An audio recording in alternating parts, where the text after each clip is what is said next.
Alam mo, meron din namang hindi napabayaan ng gobyerno natin. Baka naman sabihin nyo, napabayaan lahat ng gobyerno natin. Ito, hindi napabayaan ng gobyerno natin. Sa katunayan, libre pa ang wifi, tapos pwede pa silang umorder sa Grab. As in, alagang-alaga sila ngayon. Libreng wifi sa mga preso at may mga nakakapag-order pa ng pagkain online. Ilan lang daw yan sa mga maling kalakaran sa Bilibid na naungkat sa pagdinig sa kamera. Nasa frontline ng balitang yan si Mon Gualvez. Dininig kanina sa kamera ang kaso ng nawawalang inmate sa New Bilibid Prison na si Michael Cataroha. Ayon kay Bureau of Corrections Director General Gregorio Catapang Jr., malaki ang posibilidad na tumakas si Cataroha mula sa Bilibid. Taliwas yan sa naunang ulat na patay na ang naturang preso. There's a possibility that PDL Cataroha is still alive inasmuch as even her mother or his mother is now telling us that he wants his son to surrender to Rapi Tulfo. Bilibid inmate na si Michael Angelo Cataroha. May chance na buhay pa. Hindi pa raw patay yung PDL. Naku, may problema dyan. Mamaya. Mismong inaumano kasi nito ang nagsabing gusto niyang isuko ang preso. Nakatutok si Lay Alves. Posibleng buhay pa raw ang nawawalang Bilibid prison inmate na si Michael Angelo Cataroha. Ayon kay Bureau of Corrections Chief Gregorio Catapang Jr., sinabi niya ito sa joint hearing ng Public Order and Safety at Justice Committee sa Kamara. I'm really exhausting all remedies. 24 hours po hinahanap namin and we are willing to say to you that there's a development because right now there's a possibility that PDL Cataroha is still alive inasmuch as even her mother or his mother is now telling us that he wants his son to surrender to Rapi Tulfo. Yun! Titignan natin yung drama nila, ha? Okay. Punahin po muna natin saglit. Eto, ha? Doon sa nanood nung hearing kanina, hindi po ito ang climax. Hindi po yan. Pero ito ang binabalita ng media. Yaan, na buhay pa yung PDL. Ang daming pwedeng ibalita, pero ang tono nila going towards dun sa buhay pa. Ang dami pong maganda, maniwala po kayo sa akin. Hindi ko alam kung, kasi nung isang araw, nag-live ako, di ba? Tapos nag-release ako ng mga videos. Tapos sa gabi, hindi na ako nag-live kasi sabi ko, hindi nang binabalita ng media, nakakaasar. Ang daming magandang balita. Lumabas ang droga, ito ang binalita nila, yung buto ng manok. Okay? Hindi na ako nag-live. So kanina, nanood din ako ng balita, ang ganda ng mga usapan. Sabi ko, antayin ko, late na ako magla-live para makita natin kung ibabalita ng media. And before ako mag-live, walang binabalita ang media. Ang binabalita nila eto. Una, dalawa yan eh. Mamaya pakita ko sa yung pangalawa. Etong una, binabalitahan nila, posibleng buhay. May galiwaw, media. Anong nangyayari sa inyo? Mahina ba ang research team ninyo? O nakatikom ang inyong mga bibig? Ang daming barahan doon. Sinasakyan ninyo yung gustong i-feed ni Boying, ni Katapang at ni Angelina sa taong bayan na alin, buhay pa yung PDL. Hindi natin maintindihan bakit nila gustong ipagpilitang buhay. Meron po yung patutunguhan eh. Kasi po, di ba, sinabi nila napugutan na nga ng ulo, na chop-chop na. Tapos sabay-sabay sila na fake news, sabay-sabay sila umurong. Pagkatapos noon, umurong si Katapang, naglabas si Boying ng fake news, si Angelina sabi buhay din, baka nakasakay sa truck. Ang media naman ganun din ang sinasabi. Posibleng buhay. So lahat sila ang tono nila papunta sa buhay. Ayun, kampihan kayo. Kampi-kampihan kayo. inuumit ninyo yung napaka-importanting bagay at tumitingin kayo doon sa para kayo nag-aabogado nila. Anong pinagkaiba nyo kay Bato? Ito na naman tayo sa Bato. Yan na naisip ko kanina eh. Sabi ko, kung napanood ni Bato itong tanungan na ito, talagang, kung ako si Bato, yayayain ko, magtitrip kami mag-asawa, mag-anak eh. Ang lakas sa stress nun. Nakakahiya. Dumagdag pa tong media, pare-pareha sila. Sip-sip pa. Magagalit sa inyo si Kabutas. Buhay pa raw at gustong sumuko kay Tulfo. Oy, Katapang. Gusto mong ma-vlog ni Kabutas, no? Mabanggit mo lang si Tulfo eh. Grabe to. Oh. Pustahan tayo. Hindi na nila makikitang buhay yan si Kataroha na yan. Dinadala lang nila din yung issue. Ewan ko sa inyo ha, pero tanungin ko kayo. Sige nga, press 1. 1. Kung naniniwala kayo kay Katapang na buhay pa yung PDL na yan. Press 2. Patay na yan, PDL na yan. Press 3. Buhay o patay, hindi ilalabas nila Katapang yan. Sige nga, gusto ko makita ang inyong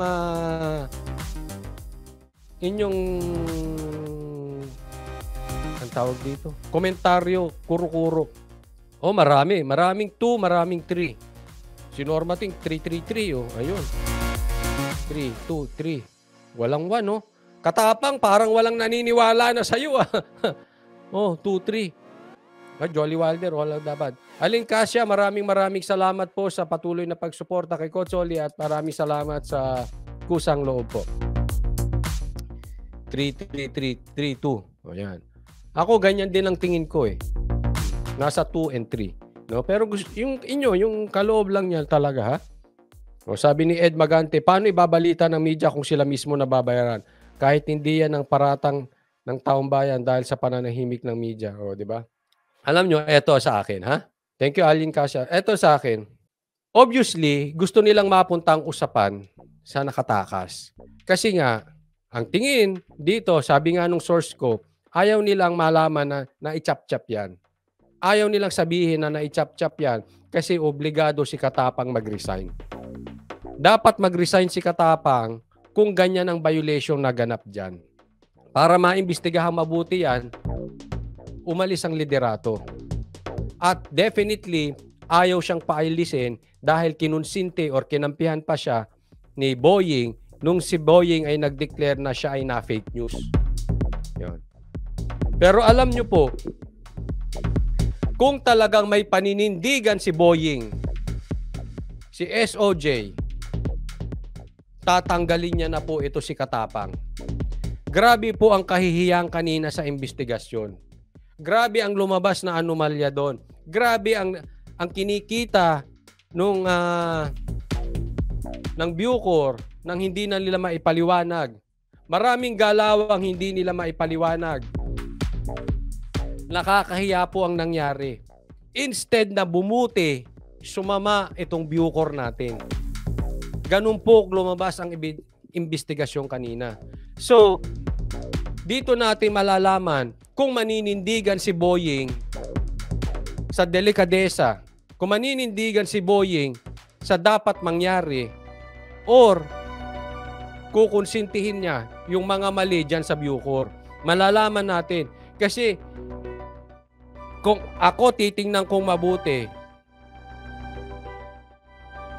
ito sa aking opinion lang ha, kung titingnan kong mabuti, mapapagalitan itong dalawa ni Boying, itong si Katapang or si pareha sila si Angelina.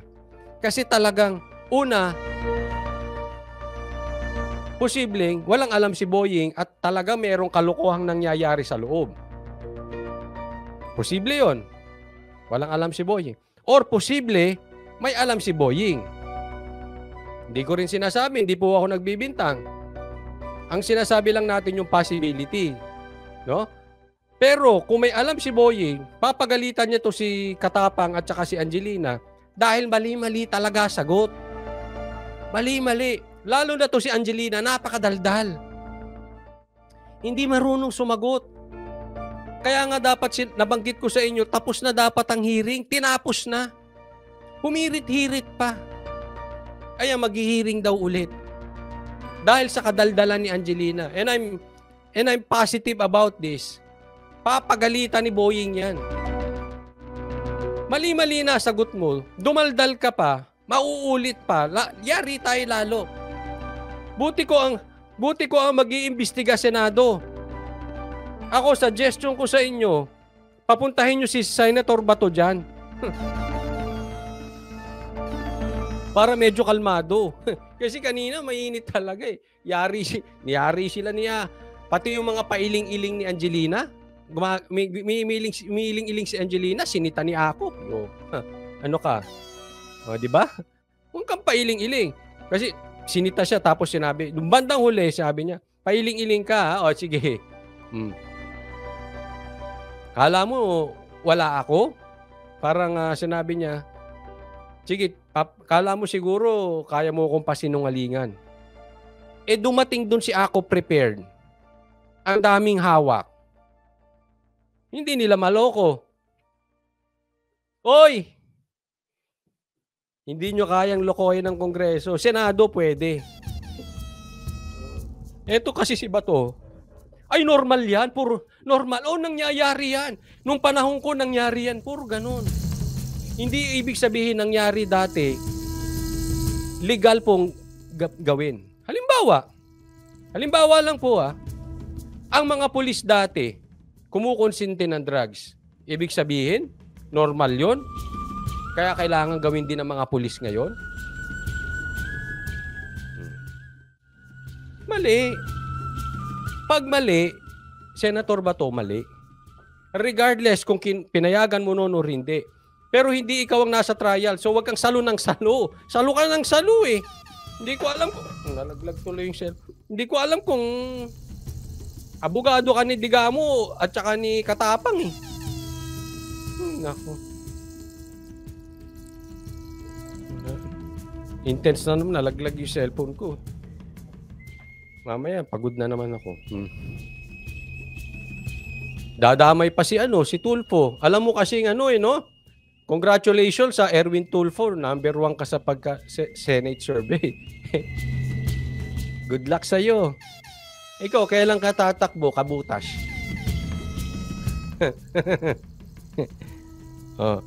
Sip-sip ka pa, gusto rin sumuko. Ako? Eto, sa aking opinion lang, maniwala ka sa akin o hindi. Hindi nyo palulutangin yung PDL na yan. Gagamitin lang yan para kunwari nakatakas, para hindi kayo masuspinde. Pero malamang yan patay na yan. At kung buhay pa yan, mas nakakahiya kayo. Alam mo kung bakit? Maximum natakasan kayo. Anong silbi nyo mga security dyan? Anong silbi ng pamahalaan mo dyan, Katapang? Maximum. Alam mo ibig sabihin ng maximum? Max. Todo na. Maximum security.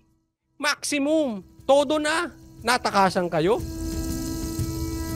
Hindi ba naman kayo 1,000 isang tuwa? Huwag mo kami lolokohin. Buhay pa yan. Hindi nyo kayang papalutangin yan kay Tulfo. Pustahan tayo. Hindi lulutang yung PDL na yan. Period na yan. Parang yan yung sabungero, hindi nalulutang yan. Baka yung asong nakaamoy dyan sa septic tank, di nyo napalutangin eh. Sus Mariosep kayo, niloloko nyo tao eh. Patulpo-tulpo. Duloy tayo. Paniwala ni Katapang, ang paglilipat niya ng mga drug lord sa ibang pasilidad ang dahilan ng mga isyong ibinabato ngayon laban sa Bucor. Kita mo, hero ka pa. Ang tindi talaga ng kapal moks talaga itong tao na.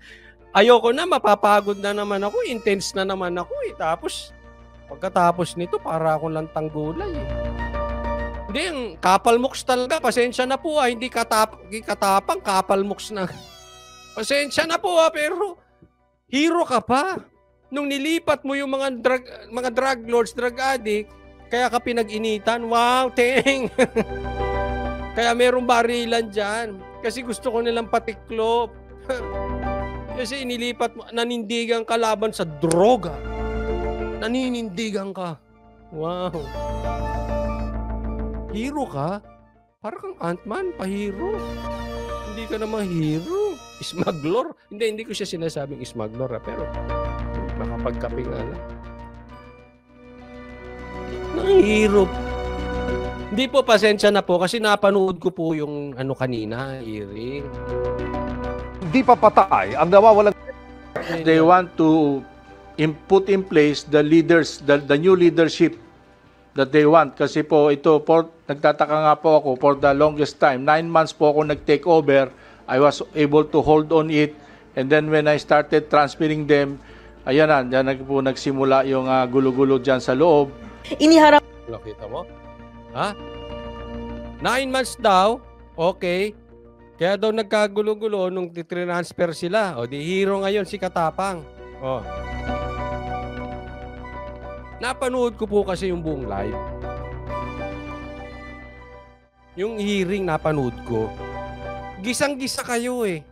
Kawawa nga eh. Kaya sigurado nga, sabi ko sa inyo, nanggagalaiti si Boying.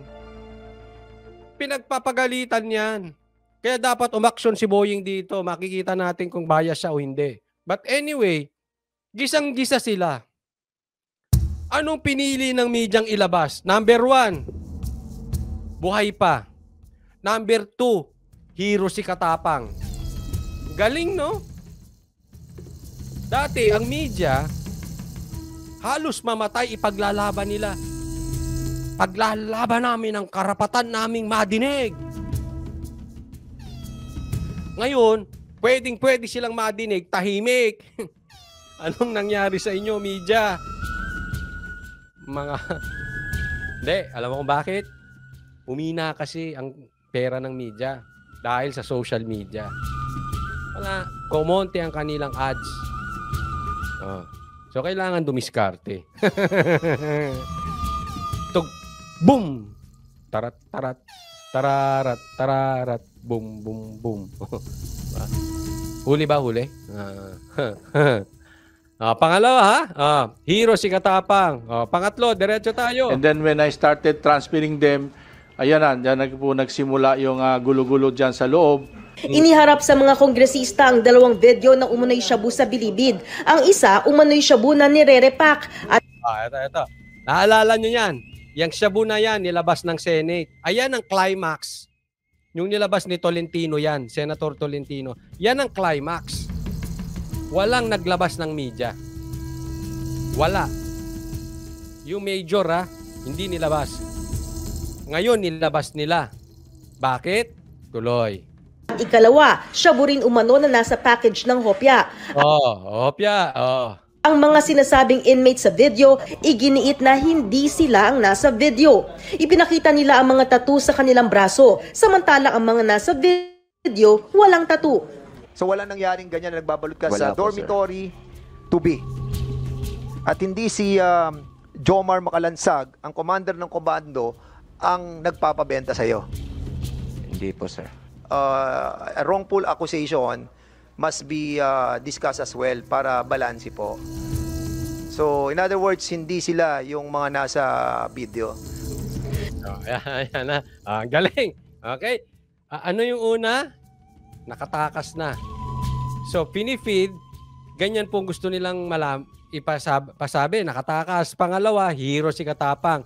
Pangatlo, hindi nila nilabas yung video na yan patungkol sa droga, ngayon nila nilabas dahil pinatunayan na hindi sila yung nagre-repack nung pulburon. Ang galing, no? So sa makatwid, hindi sila yon. Yun po ang pinalabas ng media. Ang galing ng drama nila, no? But wait, there's more. Nanood ako eh. Hindi po yan ang kumpletong. Chap-chap po yan. Kasi sa bandang huli, sinabi nila, kasi ganito po yan. Halimbawa, nire-repack ha? Okay, nire-repack. Ang isang bagay, nire-repack. Nakita sa video, walang tato. Ang sinabi nung mga inmates, pinatawag, meron silang tato. So, hindi sila yung nagre-repack. Tapos, pinakita na yung sinabi nitong congressman na si Dan Hernandez ba yun? Oh.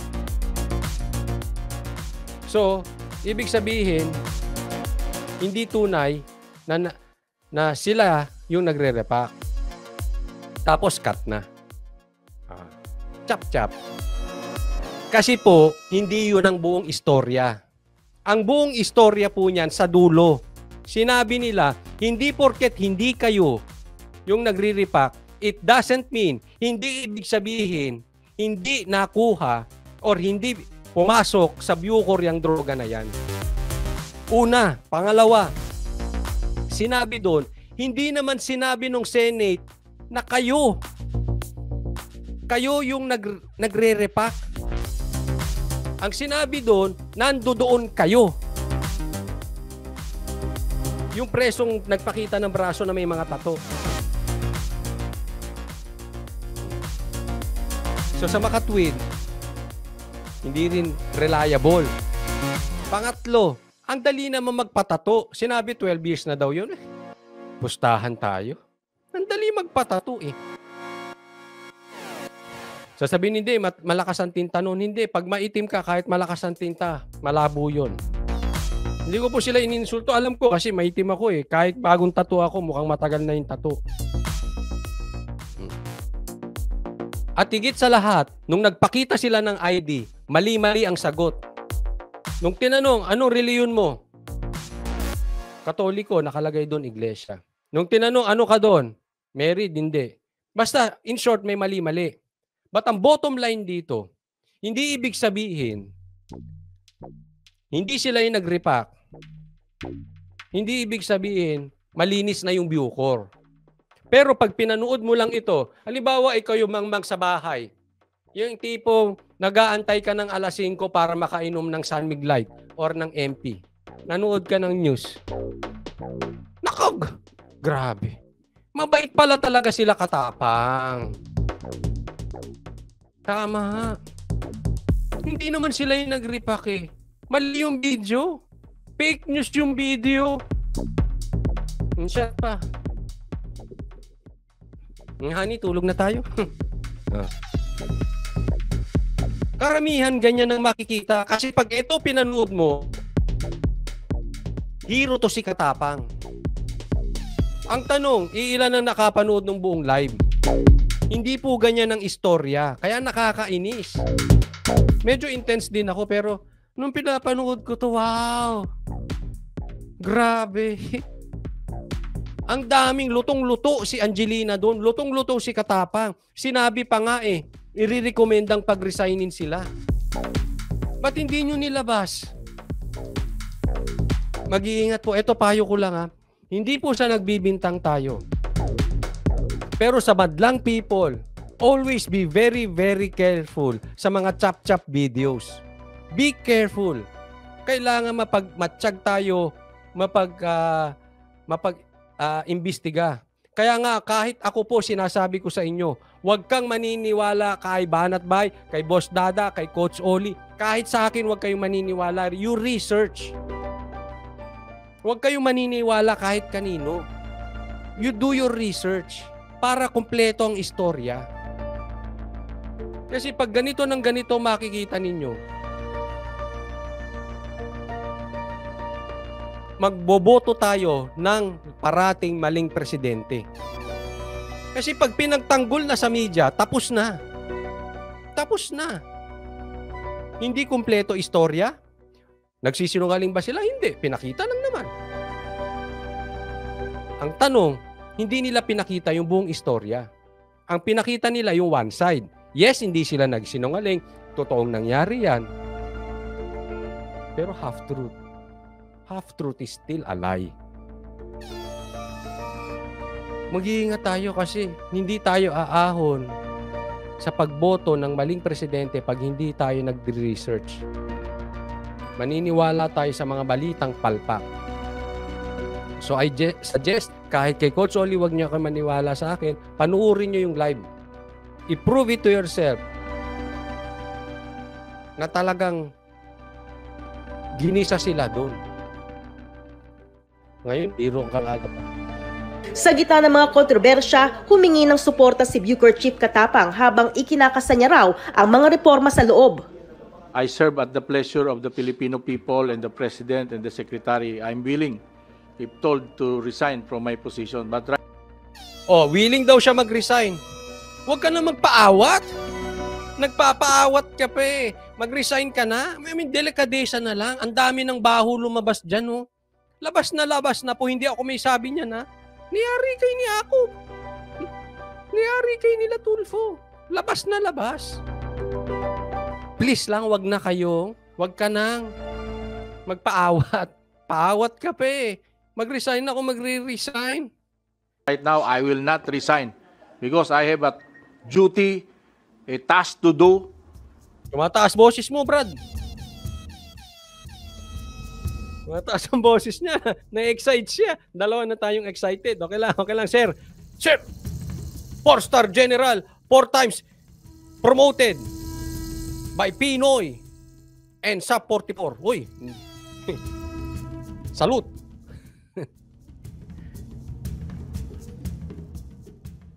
Grabe ang administrasyon. Tumataas ang boses niya. Hindi raw siya magre-resign. Naks.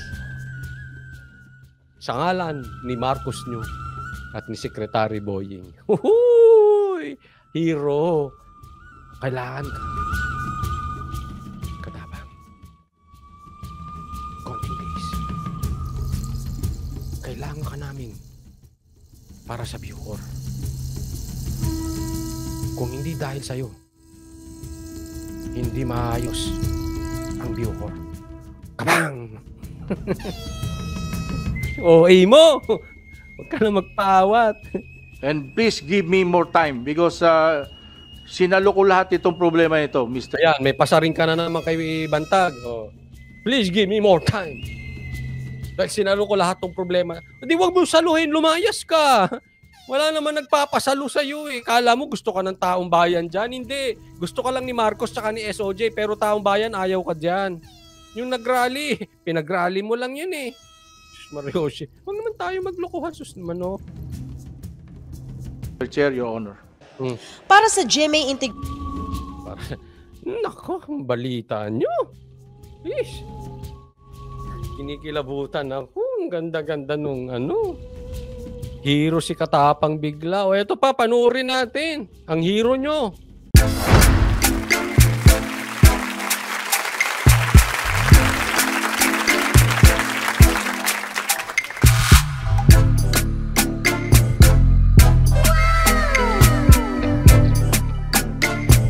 Performance will start momentarily.